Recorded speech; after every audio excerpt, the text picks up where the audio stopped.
فرما ہے ان سے گزارش ہے کہ فرش اعظم پر اندر جگہ بہت ہے گی، وہ اندر آ جائے، کمرے میں جگہ بہت ہے گی.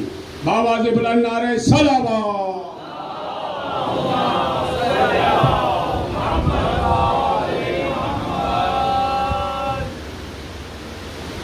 اعوذ باللہ السمیع العلیم من الشیطان اللعین الرجیم.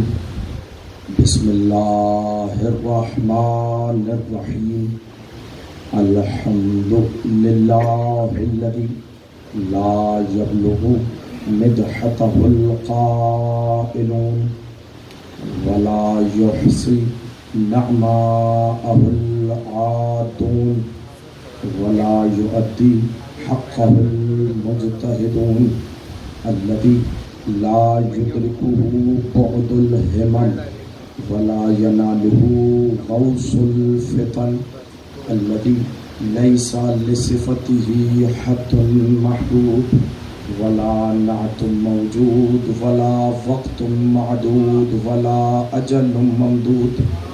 فطر الخلائق بقدرته ونشر الرياح برحمته ووتد بالصخور ميدان أرضه. ثم الصلاة والسلام على رسول الثقلين محبوب رب المشرقين والمغربين وسيلتنا في الدارين جد الحسن والحسين البشير للبشر المبشر للأئمة 12 المنصور المؤيد أعني أبا القاسم محمد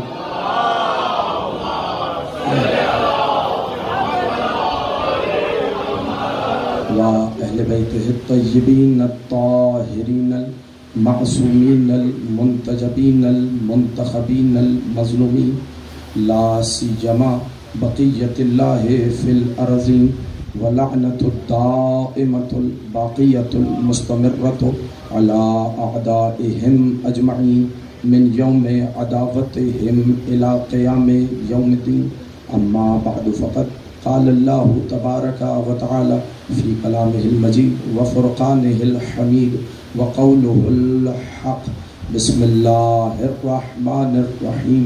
ومن ذريته داود وسليمان وأيوب ويوسف وموسى وهارون وكذلك نجزي المحسنين. صلوات.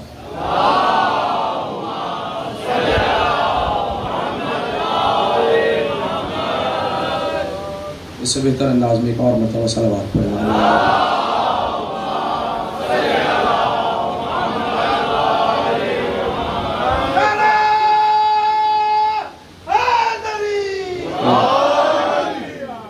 حضرات گرامی منزلت، حاضرین باب خار اور عاشقان احمد مختار، یہ قدیم مجلس اعزا جو اس بات کا کھلا ثبوت ہے کہ ہم اپنے نہ اجداد کو فراموش کرتے ہیں نہ اسلاف کو فراموش کرتے ہیں. اور دیکھیے ان ہستیوں کا ذکر غبار نسیہ میں ملفوف ہو کر رہ جاتا ہے جن کے بزرگوں نے زندگی بھر کچھ نہ کیا. بس اب دیکھیں خدا پروردگار عالم عالم شاہ جی ان کے تمام خاندان خانوادے کی توفیقات میں اضافہ فرمائے. جو یہ قدیمی مجلس اعزا انہوں نے قائم رکھی ہوئی ہے جو منسوب ہے حضرت زید شہید علیہ السلام کے ساتھ، اور جو بھی زیدی سادات، چاہے زیدی سادات ہوں چاہے نہ ہوں، یہ بات دیکھیے ہمیں اپنے محسنوں کو فراموش نہیں کرنا چاہیے، ہمیں اپنے اجداد کو فراموش نہیں کرنا چاہیے. یہ ایک مجلس اعزا ہے، انشاءاللہ کوشش کیجیے ہر گھر میں حضرت زید شہید کے نام کی ایک مجلس ہو، اور حضرت زید شہید کے بارے میں کلام کہیں، مرثیہ گزار ان کے بارے میں مرثیہ لکھیں، خطیب ان کے زندگی کے پہلوؤں کو روشن کریں تاکہ معلوم ہو کہ زید شہید کتنی بڑی ہستی ہے. اب بس میں گفتگو کا آغاز کر رہا ہوں. یہ یہاں پر سارے بالغ نظر اور سنجیدہ فکر افراد یہاں پر تشریف فرما ہے، اور بس میں آیت سے ہی اس لیے کہ اب میرے پاس وقت میں گنجائش نہیں ہے، وگرنہ ایک مقدمہ تھا، پر میں چاہ رہا ہوں کہ تمہید کے منازل بہت جلدی سے گزر جائیں تاکہ حضرت زید شہید کے بارے میں آپ حضرات کی خدمت میں براہ راست حاضر ہو جاؤں. سورہ انعام کی آیت کی تلاوت کی. اللہ قرآن میں کہہ رہا ہے وَمِن ذُرِّيَّتِهِ داود و سلیمان